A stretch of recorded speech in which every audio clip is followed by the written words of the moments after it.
Unfortunately, there are people who do terrible things and think they can get away with it, but they don't. Sooner or later, they will be caught. My wife had an impeccable alibi and generally gave no reason for jealousy. However, as soon as I noticed one strange detail, a puzzle formed in my head. Small details can often indicate problems in a marriage. The first sign appeared when I noticed that the hair on the back of her neck was damp. I usually didn't pay much attention to this area, but when she slipped into bed, I wanted to hug her. When I reached for her, my hand accidentally touched the moisture, and I couldn't help thinking, what is this?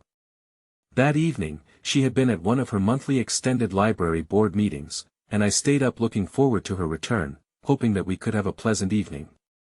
It had been a week since our last intimate moment, but that evening, I realized there was clearly something wrong with my wife, and she was hiding something. My wife went by the name Mona. At 28, she wasn't conventionally stunning, but her remarkable physique compensated for any lack of facial attractiveness. I adored her. She was intelligent, had a great sense of humor, and I believed I could rely on her implicitly. She worked as an environmental biologist for the state's Environmental Protection Department. My name is Jim, a 30-year-old civil engineer employed by a consulting firm. Together, we earned well and purchased a charming 3-bedroom bungalow in the suburbs a year ago. We met through our professional roles and immediately clicked. After dating for 6 months, during which we enjoyed a passionate physical relationship, we got engaged a few months later. We exchanged vows in a church ceremony, pledging fidelity, respect, and trust before God. We were both committed to building a family together. A week before, Mona had stopped taking birth control pills, as it was her most fertile period. A year ago, when we moved into our house, Mona became friends with a neighbor named Sally, who was actively involved in local events. Sally, a single divorced woman about the same age as Mona, quickly found common ground with her. They often went shopping and to the cinema together. I didn't mind when my wife went out with our neighbor because I was sure that everything was fine. Sally introduced Mona to the local library board, which initially held short monthly meetings. However, a couple of months ago, the meetings suddenly became longer, taking place twice a month and lasting 4 hours each time. Mona explained that they were working on implementing a new computer system in the library to make it more interactive, and because she was good with computers, she was asked to collaborate with the head librarian after meetings to determine criteria for the system. This explanation seemed reasonable to me, so I didn't attach much importance to it. However, I noticed that after the first lengthy board meeting, Mona was noticeably tense and distracted. When I asked, she mentioned that it was difficult to work with the head librarian and that he required special treatment. But again, it didn't bother me much. Now, back to her hair. Why was it a little wet that night? Judging by the humidity, she was either sweating or had taken a shower somewhere. Why would she sweat or need a shower when she was supposedly at a meeting? I knew she hadn't showered or washed when she got home because I was awake and waiting for her. Sniffing, I smelled another soap, not the one she usually uses. Where could she have taken a shower? At a motel? My suspicious mood deepened. Just as she started to pull away, she said, "Not today, honey. I'm too tired. The meeting was long. I'm exhausted, and tomorrow we both have to go to work." "All right, honey. Get some rest," I answered. After that, she moved to her side of the bed, turning away from me and quickly falling asleep. It seemed strange to me that she didn't want intimacy because we were kind of planning and ready to create a full-fledged family. We wanted to have a child. However, I remembered her habit of avoiding intimacy after library meetings, citing fatigue. This reinforced my suspicions. Maybe she didn't want me to discover something that could give away her infidelity. Why did I think that she would cheat on me? Because I had no other justification for her behavior. We had been discussing the idea of starting a family after 5 years of marriage.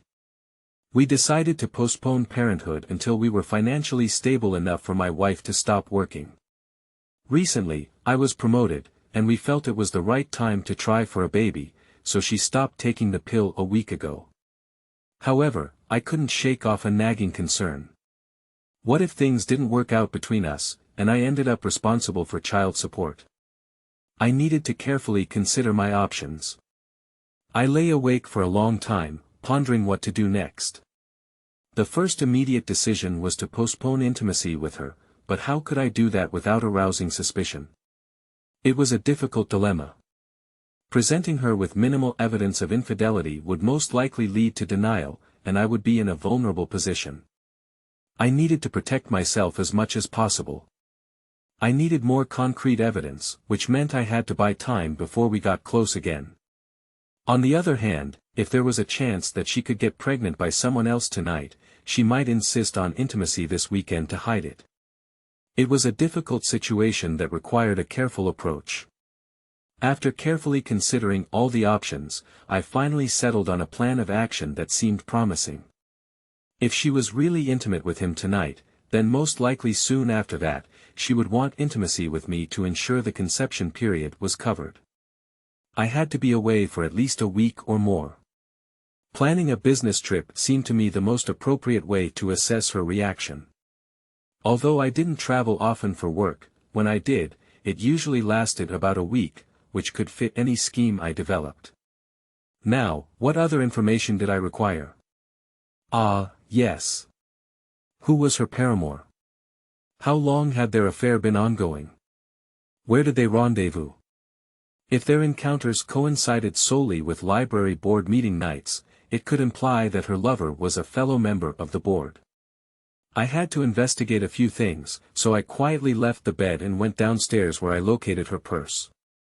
It was the repository for all her valuable belongings and seemed like a promising place to search for clues. While examining her credit cards, I came across one bearing her maiden name, Mona Spencer. It belonged to a bank we weren't affiliated with, prompting me to wonder why she possessed it. I had assumed she had disposed of all her pre-marriage cards, but evidently, she had held on to one. Delving deeper, I discovered a hidden pocket containing a business card belonging to Derek Matthews, the head librarian at our local library. Crap. The head librarian was male. She had led me to believe otherwise. Damn her. I examined the call logs on her cell phone and noticed Derek's number appearing frequently, indicating ongoing communication between them. It seemed to have been happening for some time. There were no instant messages, suggesting they communicated verbally. Nevertheless, I returned everything to her purse and checked our computer for messages. I discovered she had an encrypted email folder, but I possessed enough knowledge to bypass her security measures and uncovered a substantial collection of messages exchanged between them dating back to when she began attending late meetings with him. These messages revealed that they had been rendezvousing at the Red Roof Inn near the interstate junction. Some of their exchanges were explicit, indicating they had engaged in activities she had never participated in with me. I grew increasingly angry. In one email, they disparaged both me and his wife, although they claimed to love us. The more I read, the angrier I became. I copied all their emails to my own folder with the intention of printing them later, then proceeded upstairs to one of the spare bedrooms where my clothes were stored in the closet. This left the walk-in closet in the master bedroom for her belongings. I retrieved my suitcase and garment bag and began packing for an apparent business trip. At 5:30 a.m., I prepared for my journey and entered our bedroom. Mona, still groggy, sat up. "Why are you awake so early, Jim? And why are you dressed?" "I have a flight to catch, darling. I didn't have a chance to tell you last night, but I need to leave around 7. Work called me last night. They need someone to quickly survey some of our out-of-date projects. I'll grab something to eat at the airport, so don't worry about breakfast." She gazed at me, trying to comprehend what I had just said. "All right, sweetheart. How can I reach you if I need to? Just call me on my cell phone. Goodbye, darling." I gave her a peck on the cheek and hurried downstairs with my bags. Suddenly, there was a thud behind me, followed by the sound of hurried footsteps. She appeared at the top of the stairs and called out, "Jim. Jim. What about starting a family? We plan to discuss it this weekend. We'll have to postpone it until next month, darling. I'll give you a call once I reach my first destination." As I opened the garage door and got into my car, I heard a loud sob from behind me. I was already driving down the street before she could say anything more. After ensuring my cell phone was switched off, I headed towards the interstate. 2 hours later, I reached my father's retirement home situated by a lake in the remote countryside. Dad, a widower who lived alone, wasn't expecting me, but he promptly began preparing breakfast for us while sipping his strong morning coffee. I shared the troubling news about Mona. Dad, who had always longed for a daughter and saw Mona as filling that role, was deeply saddened by her betrayal and couldn't fathom her actions. "Son, I'm at a loss for words. Your mother and I had a strong relationship, and to my knowledge, she never strayed. You'll have to navigate this situation carefully without rushing into any decisions," he advised. "I understand, Dad. Tomorrow, I'll return to the city to consult with my lawyer, Ed Wiltz. I need to understand my legal options. Ed is trustworthy. We've relied on him for years," Dad reassured me. "All right, Dad. Your coffee is as great as ever, and your omelets are unbeatable. Well, if you ever find yourself cooking your own meals, you'll have the chance to perfect your skills," he joked. "Got it," I chuckled in response. Around 9 o'clock in the morning, I phoned my office and spoke to my boss. We agreed that if Mona called looking for me, he would simply say that I was on the road and they reached me on my cell phone. He even instructed the receptionist to provide the same story to anyone who called.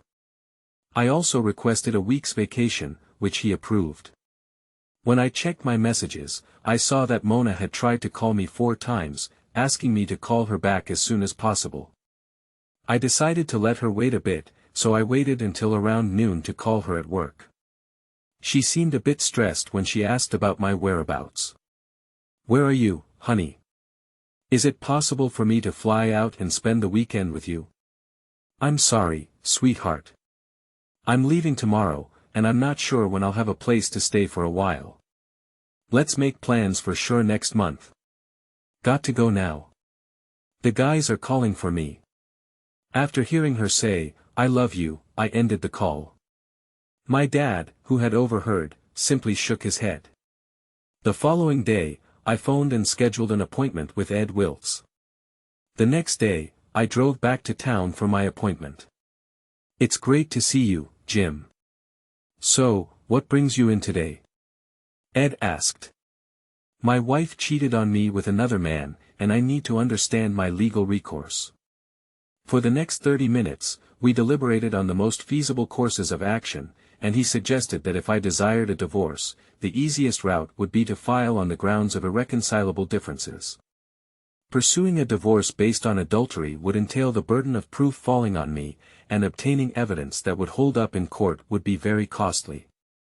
With no children in the picture and considering that my wife was a well-compensated professional, the financial aspect of the divorce would likely result in a straightforward 50-50 division of assets. I inquired about the possibility of her being pregnant by the other man and was relieved to learn that I wouldn't be liable for child support. I expressed gratitude for his guidance and assured him I would inform him of my decision in a few days. After meeting with Ed, I went to the main library and wandered until I spotted an office door labeled Head Librarian. Grabbing a magazine, I settled where I could discreetly observe the door. After about 30 minutes, a man around my age emerged. Ed, he was unremarkable in appearance, blending into a crowd effortlessly. I pondered why she would jeopardize our marriage for an affair with him. Having glimpsed the rival, I departed and made my way to a nearby electronics store, purchasing a pricey voice-activated recording device. Next, I checked into the Red Roof Inn where they had been meeting, securing a room for the night. With time to kill, I slipped back home to check our PC. Their recent emails hinted at her anxiety over a possible pregnancy from their last encounter. As we hadn't been intimate to cover her betrayal, they feared he could be implicated for any resulting child. It was satisfying to see their concern. I copied the messages to my records and left after dinner. I went back to my motel room and watched TV for a while. In the end, I turned it off and lay down on the bed, absorbed in thinking about why she did this to our marriage. As far as I knew, we had a wonderful relationship and were planning a wonderful future together, including children in retirement. However, she decided to give it all up. Although our sex life was satisfactory, it did not have the spark that it had in the first years of our life together. Her reaction to my business trip suggested that she was pregnant by her lover. Her decision to give him preference as the potential father of her child made me question whether she had deep feelings for him or whether there was a darker, more complex aspect of her personality akin to Jekyll and Hyde. Thinking about our life together, I couldn't help feeling sad and regretful about the 5 years we spent together, which now seemed to have been wasted. Although we had moments of happiness, the pain of our current situation overshadowed it all.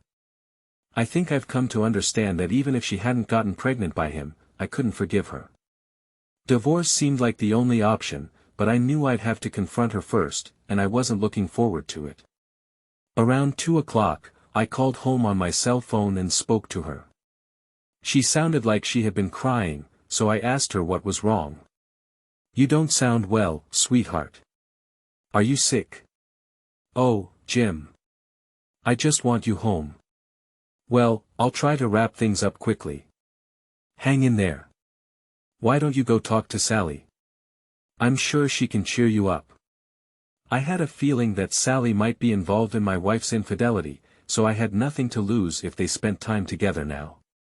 "Okay, honey. Come home soon. I love you." "I will, sweetheart. Bye." I hoped she noticed that I didn't say, "I love you," when I hung up. That night, at 11 o'clock, I went to the motel office and encountered a young man working alone. I was relieved it was him on duty, as a female clerk might have been unwilling to assist me.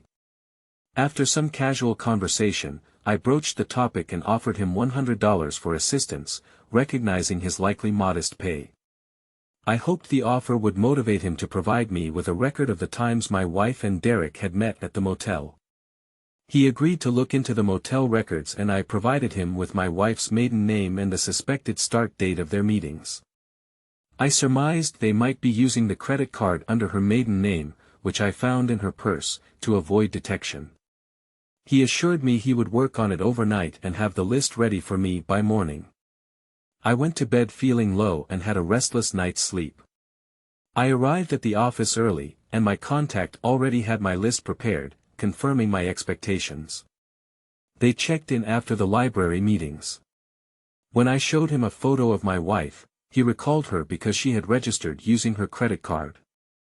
He mentioned that they typically only occupied the room for about an hour before departing in separate cars.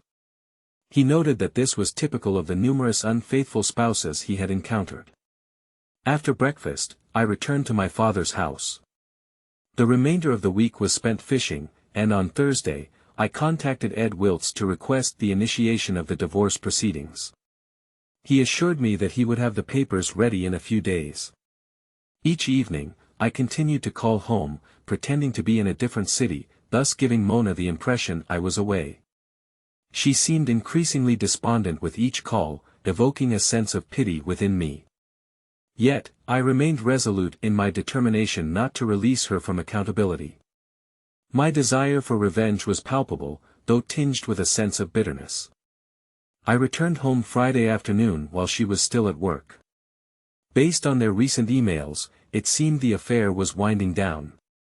The fear of her pregnancy had greatly affected their relationship.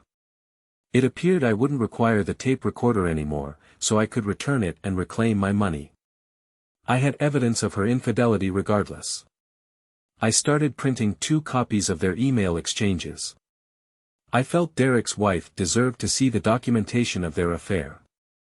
My next choice would be whether to confront Mona immediately or wait until she confirmed she was pregnant. When Mona returned from work, she hugged me tightly, tears streaming down her face. "Oh, Jim. I've missed you so much." My God, darling. What happened? Is the sink clogged up again? I replied jokingly.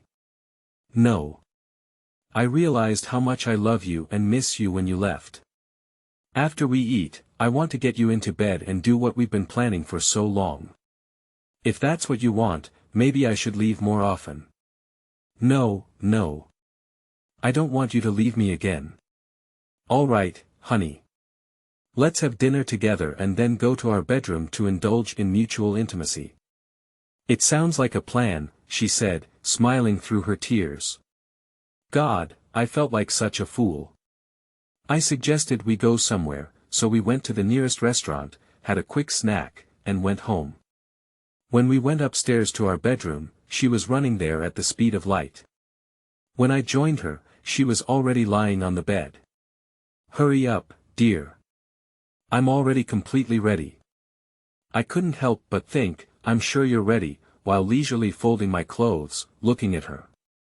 I realized that I would miss her, but I wasn't going to let anyone else have her. She had always been exclusively mine, and I thought that she remained like that until now. Unfortunately, this was no longer the case. I knew that time was running out, and soon she would no longer legally belong to me. Almost reverently, I bent down and kissed her lightly on the lips. Then she took the initiative, and what she began to do was well described in her emails with her lover. She obviously wanted to appease me. I decided to stop her and do probably the most terrible thing. I wanted to bring it to a climax and interrupt everything a couple of seconds before the end. Yes, I know I'm not the most original person, but I thought it was funny and appropriate for the moment. Oh, dear. You're great at this. No one can compare to you, she said. When I first started, I couldn't help but wonder how many other people she was comparing me to. Her compliments did not give me any pleasure. I couldn't get it out of my head that she had been cheating on me for months, and I was in the dark. I understood that she wanted us to have a baby that night, but I knew that this would not happen in the end. Whether she was pregnant or not didn't seem to matter anymore. It was over. So, I could have told her that. I sat on the edge of the bed and interrupted her at the very last moment. Hey, what are you doing? What happened? She howled. Mona, we need to talk. The reason I stopped all this is because I can't stop imagining you with Derek. I heard her take a sharp breath, and when I turned to face her, she looked at me with an expression of horror on her face. It's over, Mona. I'm going to file for divorce. She suddenly jumped up and rushed into the bathroom, throwing up. I heard it all very well.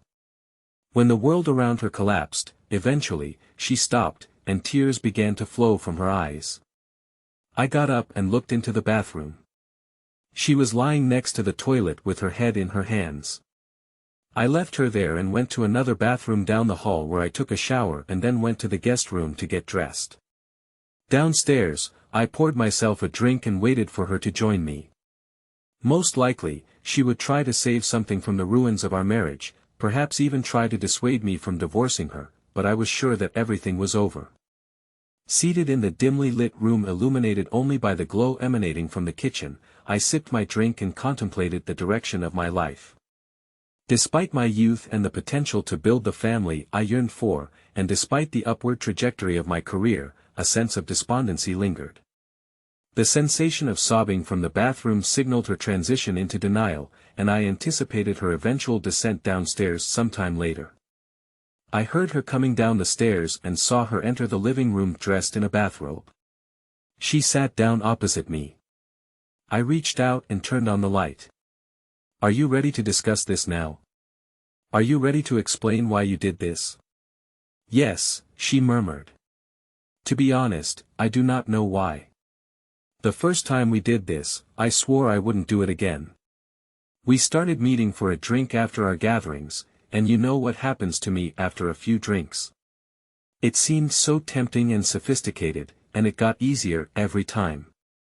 I think hearing Sally describe what it's like to cheat on your ex-husband made me curious to try it. I should have realized that sooner or later this would happen to me since she had been divorced for a long time, and I, like a naive fool, did not stop. Why did you do it the first time? Was there anything in our previous conversations where we discussed mutual loyalty, trust, and respect before we got married that you didn't understand, or was there something in our wedding vows in which we promised to leave everyone else that you couldn't understand or didn't agree with? If you couldn't understand or disagreed with something, why didn't you tell me about it? I've invested 5 years of my life in you, and now I have to look for another spouse. I hope I can find someone who understands the importance of marital fidelity. Oh, Jim. Can't we find a way to overcome this?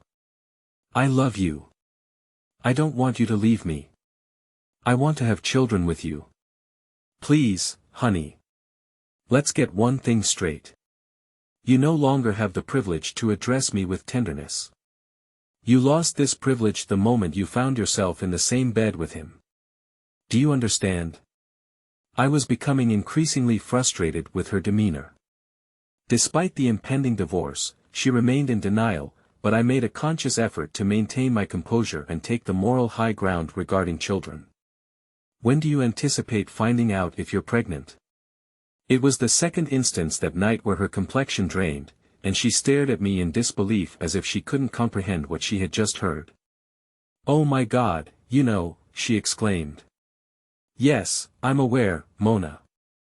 You might wonder why I fabricated that business trip. It was to make you feel some pain. That's the main reason I'm pursuing a divorce. You intentionally sought to conceive a child with your lover. You were hoping that I would go to bed with you after a day had passed since you got pregnant by him, and then you wanted me to take responsibility for your lover's child. Well, that's not going to happen. What you attempted is one of the most disloyal acts a wife can commit against her husband. It showed a complete lack of respect for me. I can never forgive you for that. No matter what, even if you hadn't done that, I might have considered forgiveness if it had been a one-time occurrence, but you persisted. You became addicted to infidelity, and no amount of therapy, even over 20 years, can restore my trust in you now. Do you have anything to say to justify your actions? No, she replied, tears streaming down her face. I'm so sorry. That's all settled then. I've started the process with Ed Wiltz to prepare divorce papers. They should be ready by Monday. We'll divide our assets evenly, 50-50, and there won't be any alimony. Even if you're pregnant, I won't be providing child support. It won't be my child. Are you okay with this agreement? It seems acceptable. I'll consult with a lawyer before I agree, but it seems acceptable, she said tearfully. Very well. I'll sleep in the spare room until we formally separate. In the meantime, I'll search for an apartment. You can stay here and see your lovers once I'm gone. It's over between Derek and me. I gathered that from your emails. It's a shame you didn't end things sooner. Oh God, you've read our emails. Yes, and I've replicated those messages to bring to your lover's wife tomorrow along with dates and times of your meetings at the Red Roof Inn. I believe she'll have some words for Derek once she's reviewed them. According to the motel records, you met there 13 times. You also used a credit card under your maiden name. It seems you held on to it from before our marriage, perhaps in anticipation of betraying me someday. It makes me wonder how many others there were before Derek. His wife deserves to know. He could potentially face child support payments if you're pregnant. It will be your decision whether you pursue that. I suppose you couldn't keep him out of this. He has children. I don't think he should escape consequences just because he has children. I may still consider filing an alienation of affection lawsuit against him. Please don't do that. She had come to terms with the divorce now. Her tears had ceased, and she was starting to think logically. We'll see. Is that all? No. Tomorrow, I'll go over and explain everything to your parents and your brother. I don't want you feeding them some fabricated story that blames me for everything. They deserve to know the truth about their daughter. And if you're pregnant, I'll find a way to inform your colleagues and our friends about what you've done to me. Oh God, she burst into tears once more. I stood up and went upstairs to bed. The following morning, I woke up early and left the house before she woke up, taking a copy of the emails and motel data with me. She had been crying most of the night and must be exhausted now. I grabbed breakfast at IHOP since I anticipated dining out more often from now on. I figured I might as well start getting used to it. Leisurely sipping my coffee, I waited until 7:30 and then made my way to Mona's parents' place, knowing they were early risers. I didn't think arriving early would inconvenience them. As I knocked on the kitchen door, I saw they were having breakfast, and Mona's dad waved me in upon recognizing me. Stepping inside, they gestured to an empty chair at the table while Mona's mother poured me a cup of coffee. "Why are you here so early, Jim? Would you like some breakfast?" "No, no breakfast. I've already eaten at IHOP, and I have some difficult news that I thought you should hear directly from me." "Difficult news?" "I'm going to divorce Mona." Mona's mother let out a loud crash as she dropped the coffee cup she was holding onto the tile floor, shattering it. "Divorce Mona?" exclaimed stunned. "Jim, are you serious? We were planning to start a family. I've discovered she's been having an affair for the past few months, and she might already be pregnant by her lover," I explained solemnly. Simon, Mona's younger brother, entered the kitchen, startled by the noise of the coffee cup hitting the floor, just in time to catch my revelation.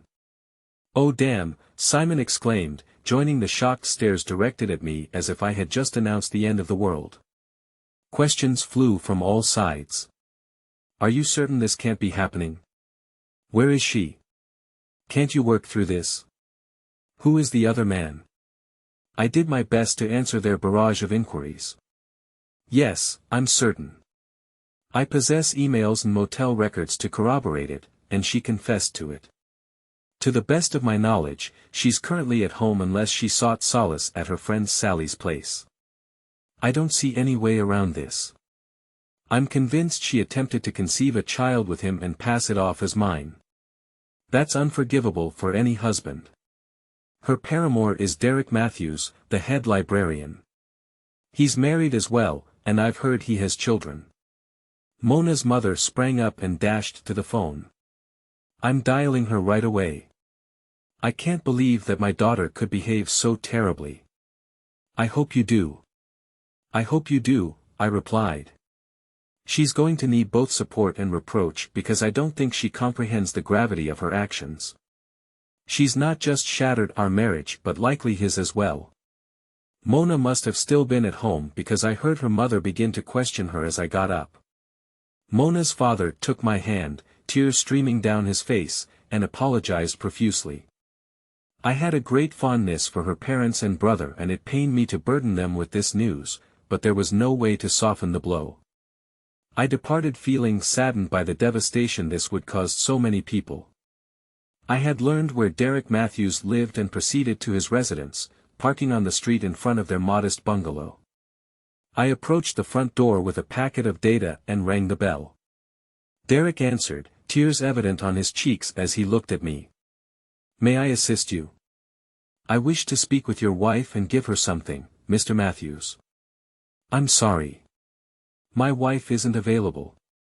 Please give it to me, and I'll make sure she receives it." "Mr. Matthews, I'm aware that Mona has informed you of my arrival. There's no way you can prevent me from delivering this information to your wife or speaking with her. I advise you to allow her to come to the door, or I'll proceed with legal action against you for alienation of affection." After a moment of hesitation, he turned away and called out, "Marge, there's someone here to see you." Then, addressing me, he said, "You scoundrel. No, Mr. Matthews. You're the one at fault for having an affair with my wife and attempting to impregnate her. You've shattered my marriage, and I aim to do the same to yours." With a sigh, he turned away from the door as his wife approached. "Yes," she inquired, clearly puzzled by her husband's distressed state and my evident agitation. "Mrs. Matthews, I have some unfortunate news to share with you. Your husband has been involved in a relationship with my wife for the past few months, and I'm in the process of divorcing her." I have evidence of their affair, including copies of emails exchanged between them as well as a list detailing the dates and times they met at the motel. As I delivered the news, I witnessed a sudden expression of shock wash over her face as she tried to comprehend my words. "Oh my God, are you certain? You can ask your husband. Mrs. Matthews, he's right behind you." She turned to face him, and he immediately broke down in tears. "I'm sorry, Marge. I'm so sorry." Her complexion turned pale as she turned back to me, and I couldn't help but express my own regret. "I'm sorry too, Mrs. Matthews, that we ended up marrying such disappointing partners. I'm also sorry for you and your children. You should be aware that my wife might be pregnant with your husband's child. I suppose we won't address that until it becomes a reality." Passing her the parcel, I informed her she was free to do as she pleased with it before departing. The sight of her looking dazed and sorrowful nearly broke my heart. I longed for a means to protect her from such anguish. Having accomplished my task, I made my way home.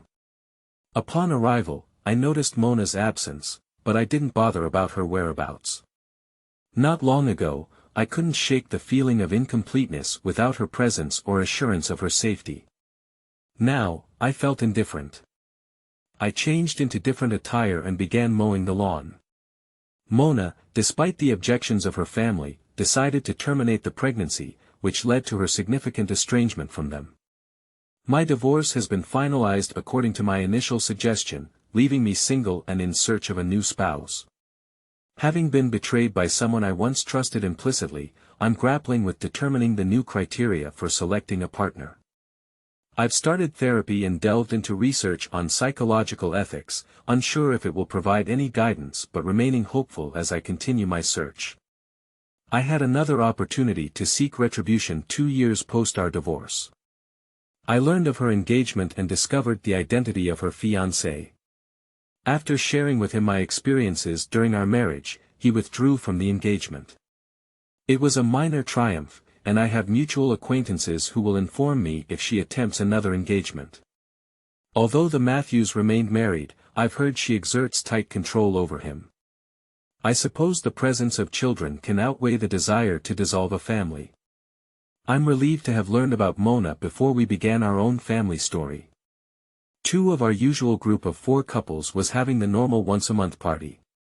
It started as a laid-back afternoon and we normally partied well into the evening. We were having a good time, having a few drinks and telling all kinds of wild stories. It was my wife Judy and me, Ray Stebler, my sister Pat and her husband Bruce, Vince Nancy and Jim Saver, and Jill and Wayne Bisler. Pat, Nancy, and Jill all worked with my wife at Connor Construction, a well-known regional construction firm specializing in public buildings, schools, and churches. Pat had introduced me to Judy 4 years ago, and after a short courtship, we became a couple. 3 years ago, we had gotten married. I thought we had a very good marriage, and I loved her with all my heart, feeling she reciprocated. As I said, the stories were flying hot and heavy, and the drinks were being poured strong and often. It wasn't too long before a couple of us were feeling no pain at all.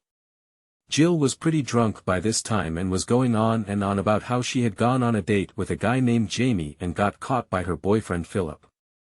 Philip was pissed, so of course, that ended that relationship. But she continued to date James sometime later.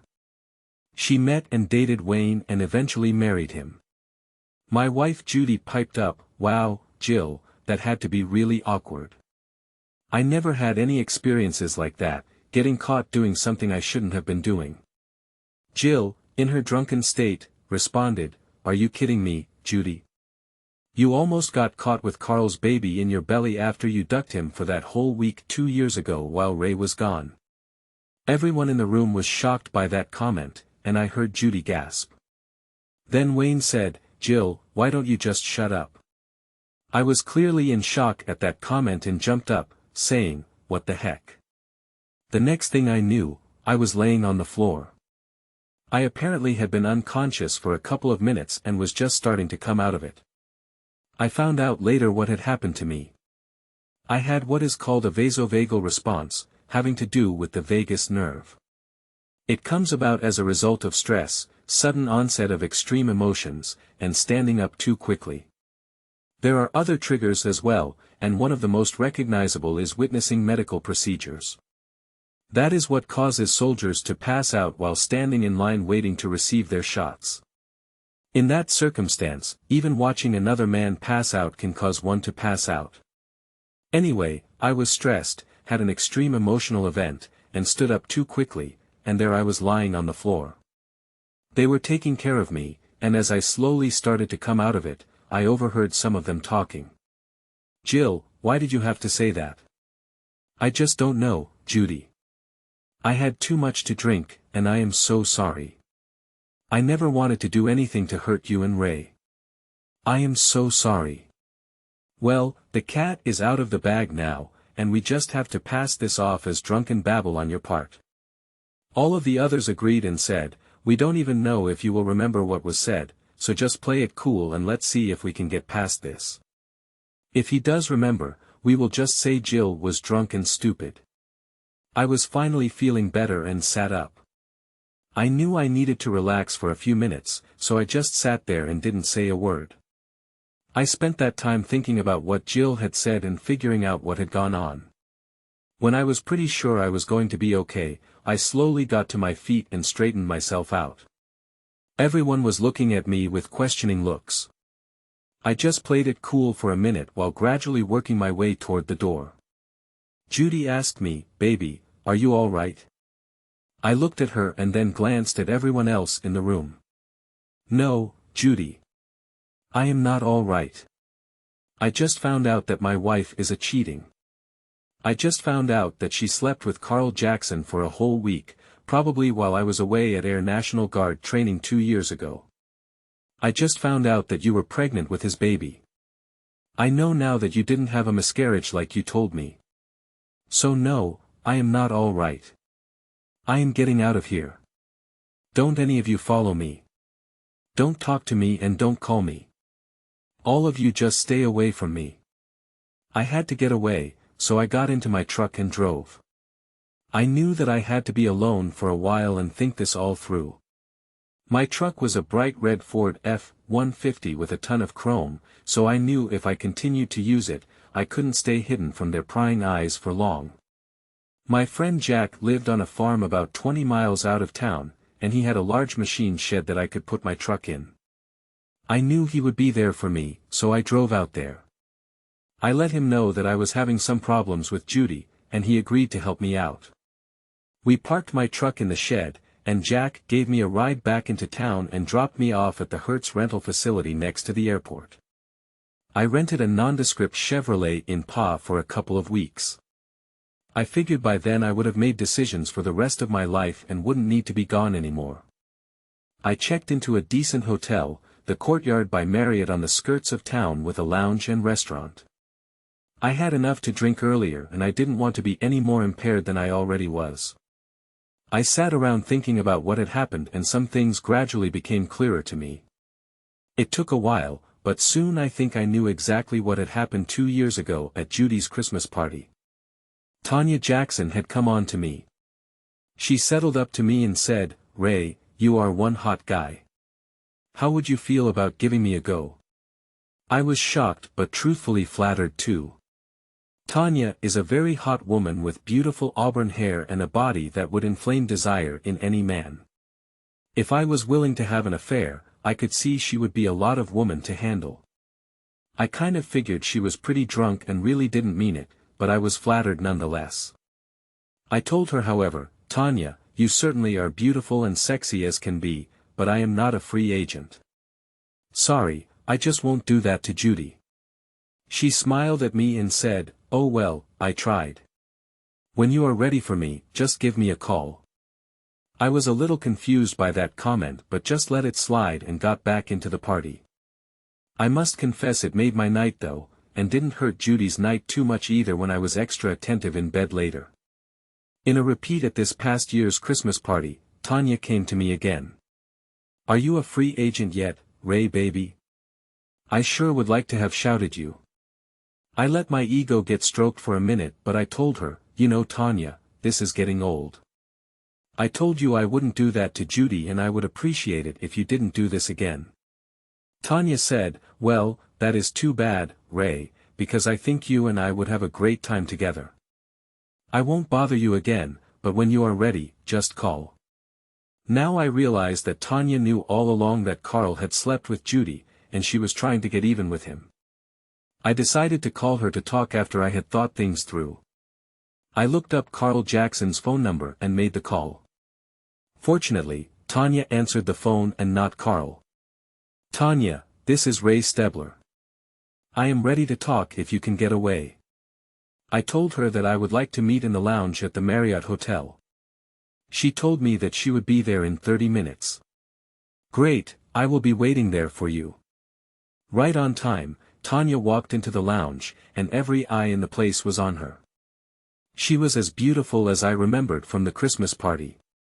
She had on a modest but very attractive dress, and her long auburn hair hung down her back. I think everyone in the lounge turned to look at her as she walked up to me at the bar. I gave her a gentle hug, and we took a booth in the back of the room because I wanted a bit of privacy with what I wanted to talk to her about.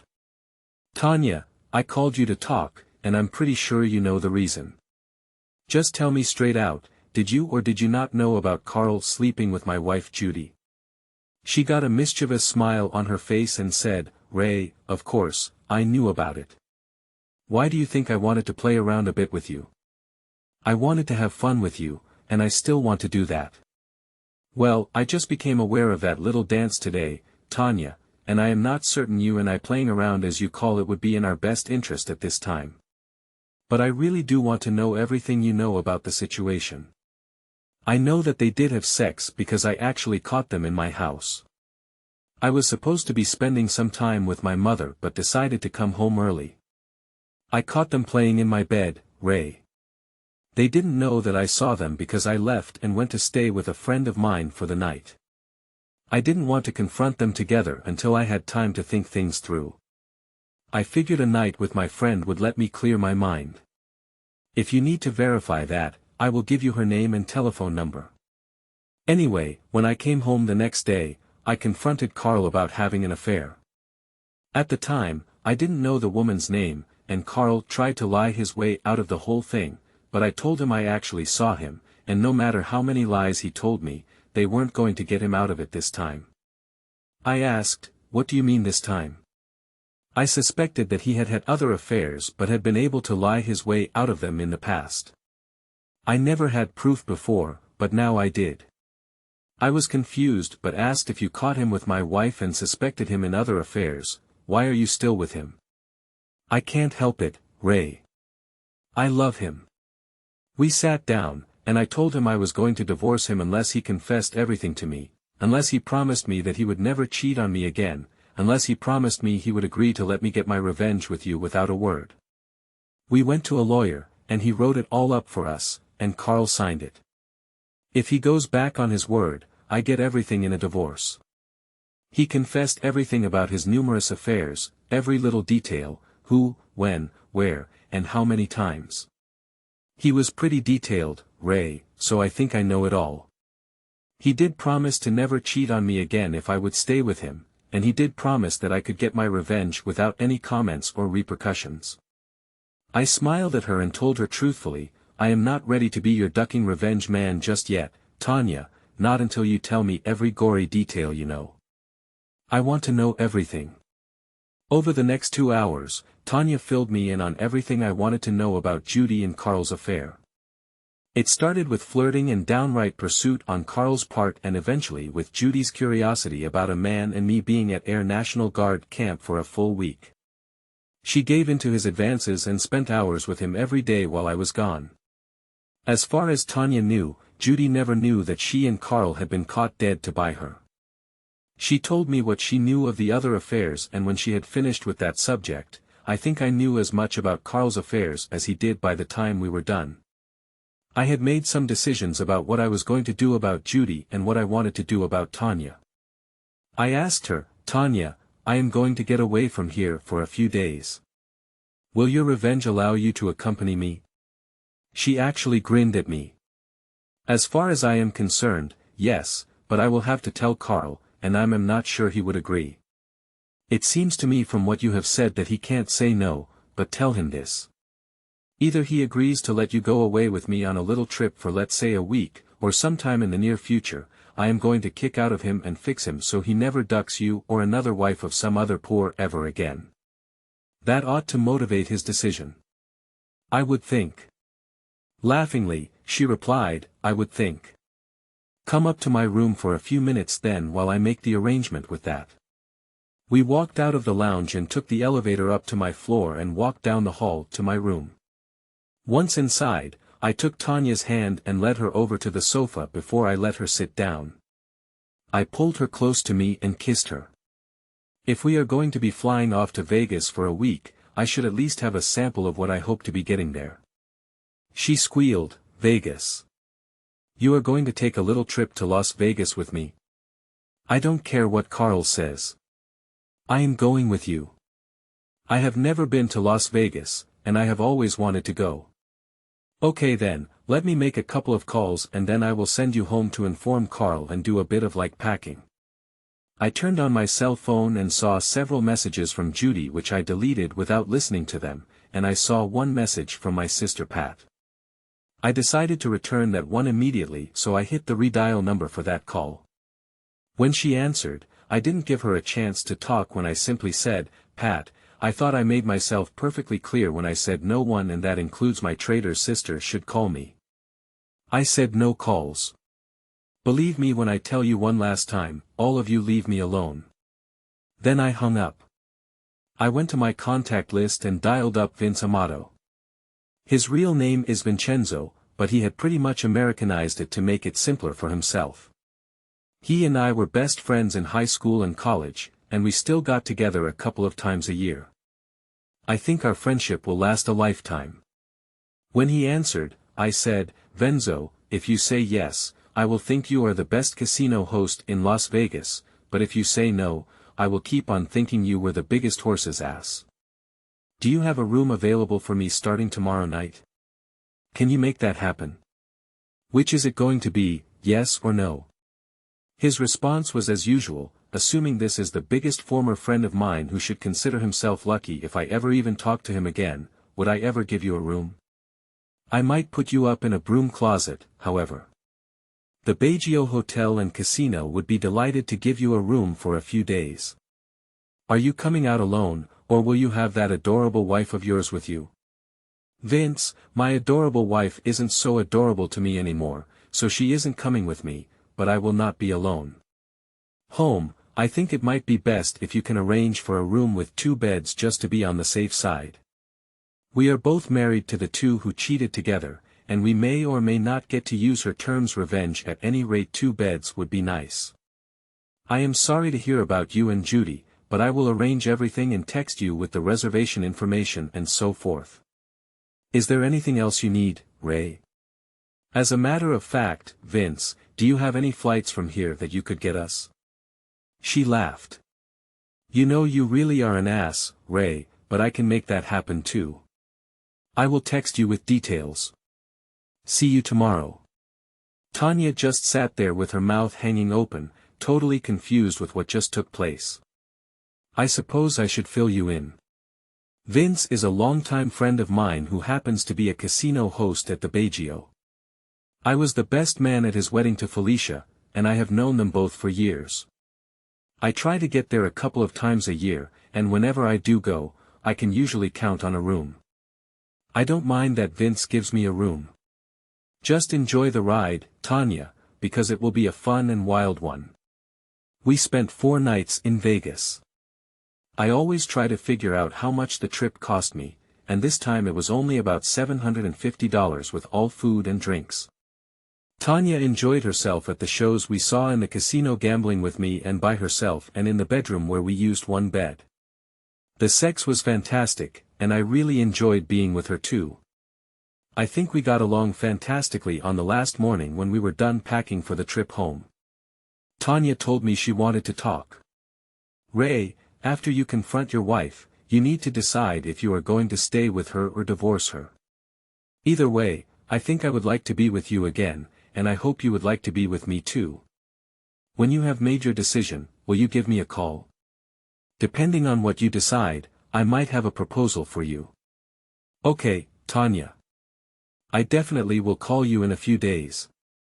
I have to say I had a wonderful time with you and enjoyed making love to you. You are an amazing woman. Thank you too for all of the information you gave me about Carl's affairs. It will come in very handy in the near future. When we got back into our hometown, I called Judy and said, I want to come home and talk, but won't do it unless the entire group gets back together so I can talk to all of you at one time. Judy said, Ray, can't just the two of us talk? No, I want to talk to all of you at the same time, and if you don't arrange that, I will not come home at all. She agreed, and we set a time, and Judy said she would have all of them there. Tanya and I took an Uber to her house, and I had the driver wait for me while I walked her to her door. I pulled her into me in a tight hug and gave her a long and passionate kiss. I don't know if Carl was there or if he could see Tanya, but I certainly hoped he could. The Uber guy took me to Jack's, and I picked up my truck. I called Judy again to make sure that everyone was there, and they were. When everyone was assembled in the living room, I confronted Judy about the affair. I accused her of deceiving me and lying to me for 2 years. Judy, you cheated on me and got yourself pregnant, so you had an abortion. You knew I would find out you had a medical issue, so you lied to me and told me that you had had a miscarriage. You said that the car somehow caused damage to you so that you could never have children. I felt so bad for both of us, but I loved you so much and told you that it didn't matter. I treated you like a queen because you seemed so sad, and I wanted to comfort you and let you know how much I loved you and how special you were to me. You didn't deserve any of that though. Your abortion was the cause of your not being able to have children in the future, not a miscarriage. Every day we have been together since then, we have been living a lie, Judy. Here's the bottom line. I forgive you for your affair with Carl. I forgive you for lying to me about the abortion claiming it was a miscarriage. I forgive you for all the deception over the last 2 years. The room had been quiet during all of my statements, but when I said I forgave her, there was a collective sigh and some guarded conversation. I just sat there for a bit putting my thoughts in order.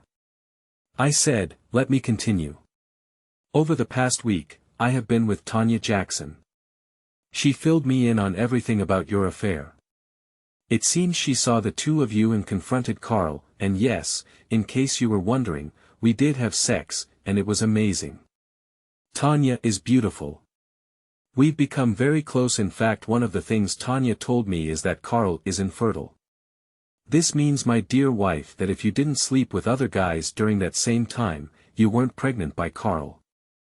As Jill eloquently put it, you were pregnant with my child.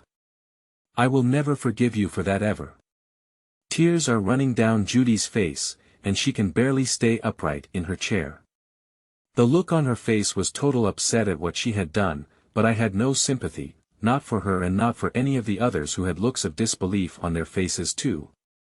I had been standing up this whole time, so when I was about to leave the room in my house, I turned back to the group and said, by the way, Tanya told me that Carl confessed to affairs with several blonde women in addition to Judy. Oh wait, I suppose I should mention that the list included Jill, Nancy and Pat too.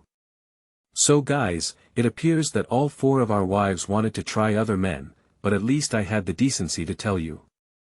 None of you had the decency to tell me, so I don't have a lot of sympathy for you now. Good luck with your marriages. It was a few days later that I called Judy and said, I am filing for divorce, and you will be served soon. I think it would be wise of you to not fight me on this, or everyone including your family will hear about your sordid tale. I promise to be fair to you even if your actions were not fair to me. Just sign the papers when you are served. The lease on this house is up in 2 months, and I will pay the rent until then, but if you want to stay there, you will have to sign the lease on your own. There will be some spousal support, I suppose, but you don't earn that much less than I do, so don't expect it to be a huge amount or to last too long.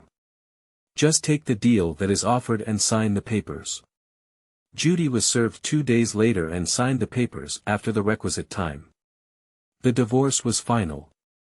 Judy had cried herself to sleep every night after I left and was almost comatose the day the divorce was final. She and I never talked again. She knew she had ruined her marriage and just couldn't forgive herself for what she had done. Eventually, she started dating again but never had a serious relationship. She just couldn't be happy with someone else. The other couples from our group were all still together even though they went through some tough times. Our first family gathering was pretty tense. Our parents wanted Pat and me to kiss and make up, but I wasn't prepared to do that yet. I guess she wasn't either because I got scolded quite a bit. I really didn't care what she thought. Her husband Bruce did come up to me though and apologized to me. "I'm sorry, Ray. I know now that I should have told you, but Pat didn't want the subject to come up for obvious reasons. She knew if we spilled the beans with you, that all the other affairs would come out too. I really am sorry though." "Thanks, Bruce. I wish you would have told me too. It would have kept me from wasting 2 years of my life." I did call Tanya as soon as the divorce was final. "Well, I expected you to call sooner, Ray, but I am glad you did. Now you know Carl wasn't happy that you and I spent the week in Vegas, but he knew he had to accept it. When I got home, I told him that I was going to ask you for a favor.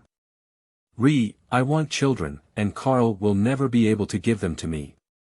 I would love for you to be the father of my children. We hit it off in Vegas, and I am sure you would have to agree that we are very compatible. During my fertile time, I would come and stay with you for a few days, and we can make love hopefully impregnating me." Carl is not happy about this either, but I told him it was the only way I would stay with him, so he agreed. I was somewhat shocked by this but not totally.